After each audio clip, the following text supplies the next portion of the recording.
আজ তেহেরি বানালাম।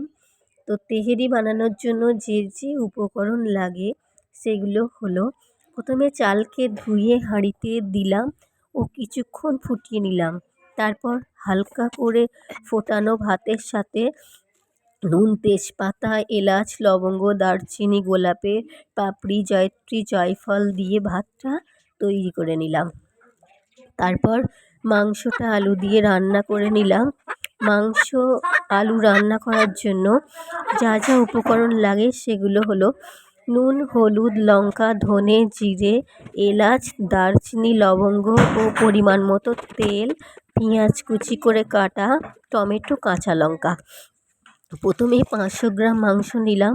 তার মধ্যে পেঁয়াজ, আদা বাটা, রসুন বাটা, ধনে, জিরে, লঙ্কা গুঁড়ো দিয়ে তার মধ্যে তেল দিয়ে মাখিয়ে নিলাম। তারপর 15 মিনিট রেখে দিলাম।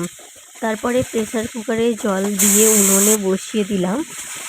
এদিকে টুকরো করে রাখা আলুগুলো লাল করে নিলাম। তারপর মাংসটা একটু সিদ্ধ হয়ে যাওয়ার পর তার সঙ্গে লাল করে রাখা আলুটাকে প্রেসার কুকারে দিয়ে মাংসটা রেডি করে নিলাম। গুঁড়ো করা গরম মশলা ছড়িয়ে দিলাম শেষে।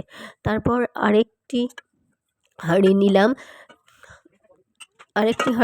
হাঁড়িটিকে গরম করে নিলাম, ঘি দিয়ে ভালো করে মাখিয়ে নিলাম। এবারে তেহেরিটাকে সাজাতে হবে। তেহেরি সাজানোর জন্য প্রথমে ভাত নিলাম, তার মধ্যে বিরিয়ানির মশলা দিলাম, টক দই, ঘি, জাফরান, মিঠা আতর, ধনেপাতা দিয়ে হাঁড়ির মুখ চাপা দিয়ে 5 মিনিটের জন্য দমে দিলাম। আর আমার রেডি হয়ে গেল তেহেরি। আমার ছেলে তো বলে খেয়ে মা খুব সুন্দর হয়েছে, আমার হাজব্যান্ডও বলেছে খুব সুন্দর হয়েছে। আমি আজকে বানালাম গরম গরম তেহেরি।